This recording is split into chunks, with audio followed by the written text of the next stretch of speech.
No! God, please, no! No! No! No!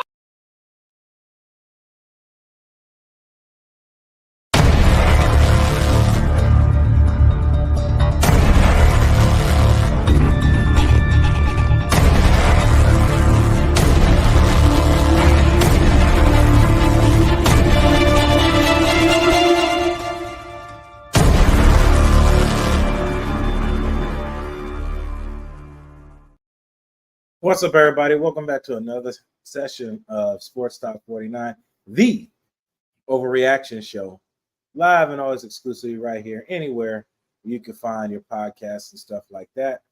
I'm Blake Anthony, and this is Sports Talk49. So the Tampa Bay Buccaneers went on the road, extremely at a disadvantage, with no dissipated secondary,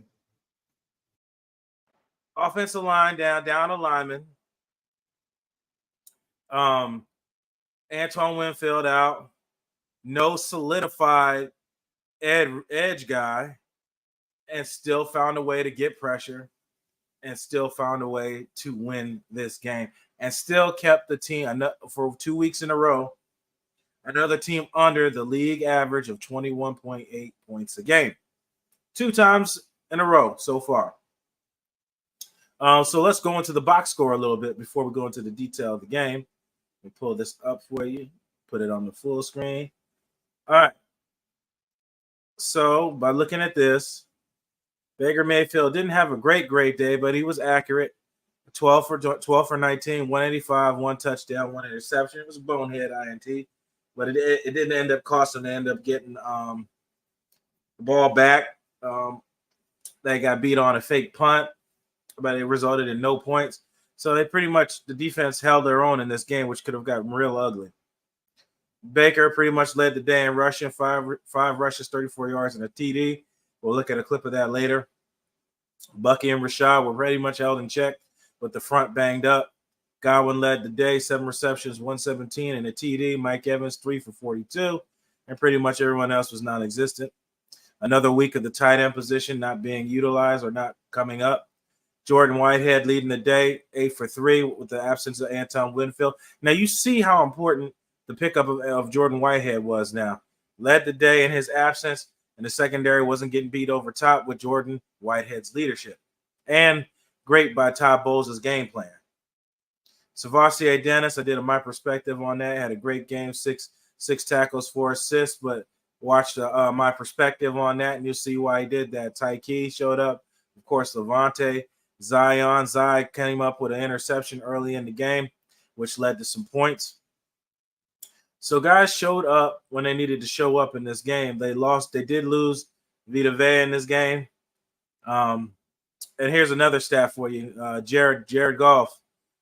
He did pass for 55 pass attempts, 307 yards, and he had no touchdowns and 2 interceptions. See, that just shows you that the defense came up in this game then but didn't break. Jabari Gibbs had 13 rushes for 84 yards. David Montgomery had a touchdown. They didn't let anybody hurt them, although Amon-Ra St. Brown was the majority of their offense, 11 receptions, 119 yards. But they didn't let anything get them out of place, get them out of whack, get them to where they weren't ready in the game. They had an answer for everything at that time. We'll take a look at that in a minute.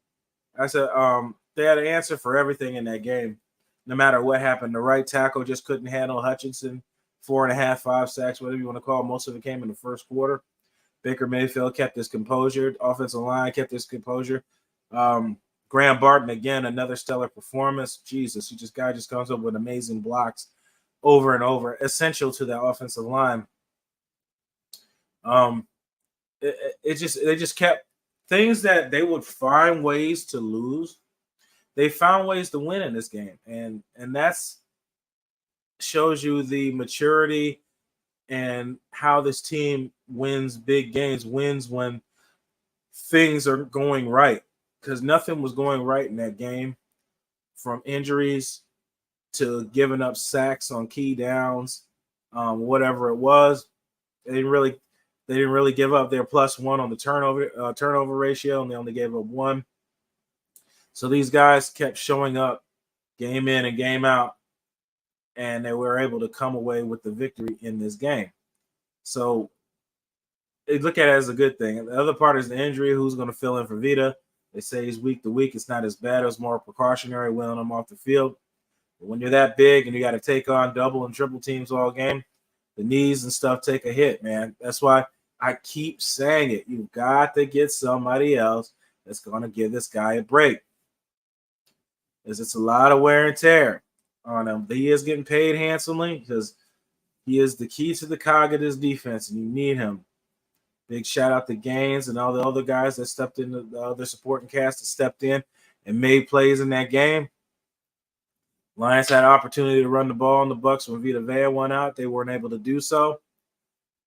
And the Bucs, I sound like a beating a dead horse. They just kept finding ways to fight back. Resiliency is what they did. They were resilient in this game, from the quarterback to the defensive back. They were resilient and found ways to fight back in this game. And it was pretty much like a playoff matchup. Lions were coming out. Lions are pretty much dissipated at wide out as well. I'm looking at the roster. They don't really have a huge stud at number one. That's probably going to be something they're going to look at maybe in the future in the draft, or maybe trade, depending on how people's seasons go. And I think the Bucs should look at another edge rusher of some kind, since they lost the loss of Randy Gregory, or you decide to play Jose Ramirez and Marquise Watts and see what these guys got. You may have the answer on the roster. You got to give it a chance.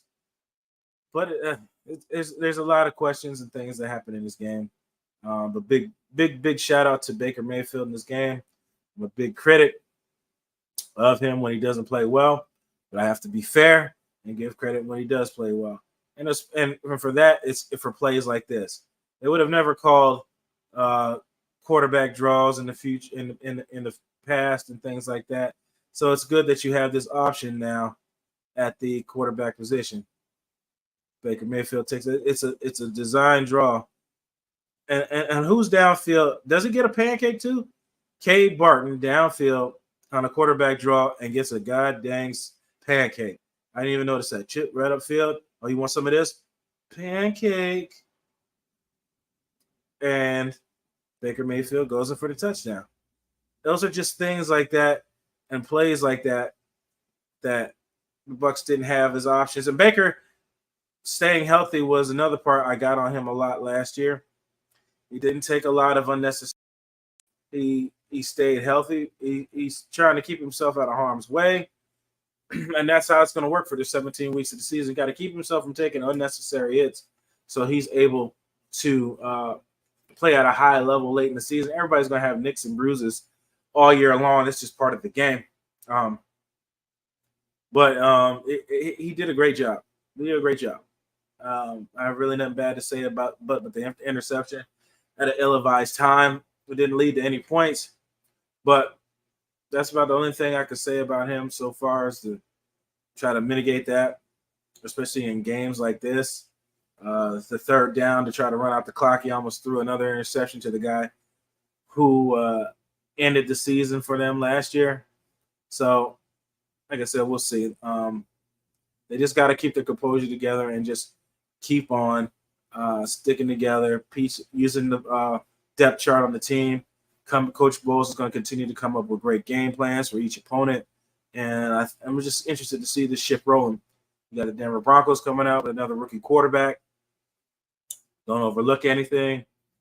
You got to see what a mobile quarterback looks like in week 1 against Jaden Daniels.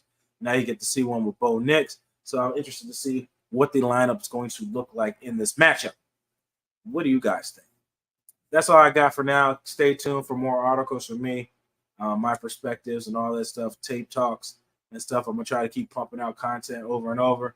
And I want to talk to some other fans about some other teams, because I love to talk about all-around football around the league. What do you guys think? I'm Blake Anthony. You're the master of everything. What you do with your life, what you do with it is entirely up to you. See you guys next time. And always, God bless and fire those cannons. Peace.